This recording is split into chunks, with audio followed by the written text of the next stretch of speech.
Olá, queridos amigos. Eu sou um servo de Deus. Essa é a nossa gota de sabedoria de hoje. É a oitava e última gota dessa série Depressão. Não te quero mais. Eu utilizei alguns trechozinhos da vida de Elias.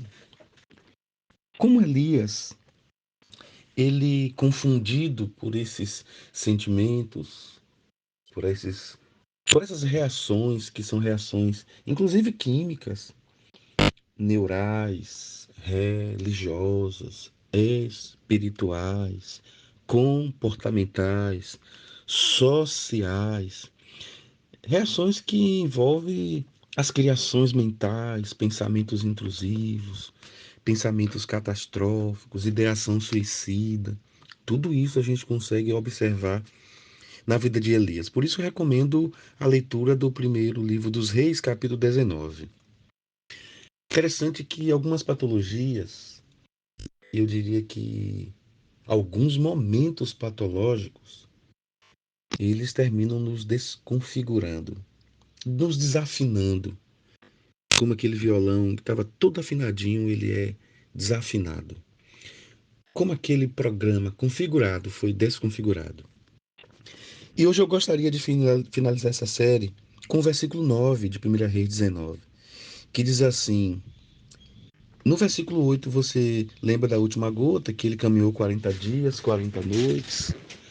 E essa caminhada gerou nele uma espécie de força para caminhar por algum tempo, porque o próprio Senhor falou para ele: coma, beba, porque a caminhada é longa.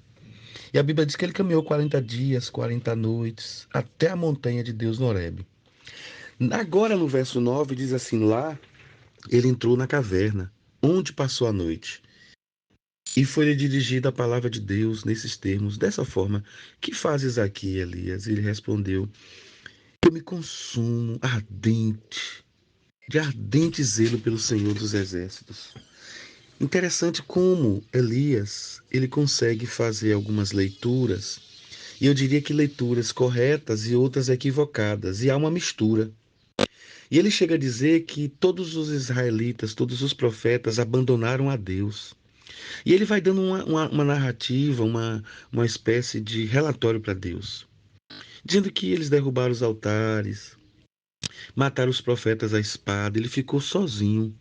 Estão tentando matar ele, mas ele mesmo tinha essa vontade, diz: quero morrer. Você viu no outro versículo. Aí ele diz: saí e fica na montanha diante de Deus. E eis que ali ele passou, um vento impetuoso. Depois você tem esse vento impetuoso como um furacão que fendia as montanhas, quebrava os rochedos, mas Deus não estava lá no furacão. Depois do furacão veio um terremoto, mas Deus não estava no terremoto. Depois do terremoto, um fogo, mas Deus não estava no fogo. E depois do fogo, um ruído de um leve brisa. Quando Elias ouviu, cobriu o rosto com seu manto, saiu e pôs-se à entrada da caverna. Então veio uma voz de Deus: que fazes aqui, Elias? Interessante, gente. Como às vezes a gente precisa do simples, do ordinário, do beber água, do se alimentar bem, do dormir bem, da oração, da contemplação, da escuta para buscar alguém que tenha mais preparo do que nós como um profissional. Para aquele momento. É aquele momento. Então, diante de Deus, eu quero dizer para vocês, você que me escuta, não brinque com essas coisas. Assim como nós não devemos brincar quando o problema é no coração, quando o problema é no joelho, é na visão, nós não devemos brincar também quando o problema é nas emoções. Muitas vezes, e eu já contei aqui na primeira, em algumas outras gotas, a pessoa assustada dizendo: pastor Hermes, olha, isso não pode, crente não pode buscar uma terapia, crente não pode, não tem como um crente tomar remédio. Depressão não é coisa de crente. Eu ouvi calmamente e no final eu disse: realmente, depressão não é coisa de crente. Depressão é coisa de gente. E quem sabe melhor cuidar de gente é Deus que fez a gente. Então, se você está passando por um momento, não deixe de orar. Não deixe de buscar ajuda com seu padre, com seu pastor. Não deixe. Não deixe. Mas também procure, se você entende a minha voz, procure uma ajuda profissional de qualidade, recomendada por alguém. E continue no seu processo de fé. Porque a fé é maior do que tudo. Mas é a fé que, inclusive, pode ser operacionada e operada através de um profissional, através da ciência. Porque a ciência se curva à fé. Deus, obrigado por essa série, meu Senhor. Te agradeço muito. Te agradeço porque esse transtorno não é brincadeira e há muita resistência, Pai. Eu vejo muita resistência, especialmente nas pessoas que têm uma capacidade de viver a fé.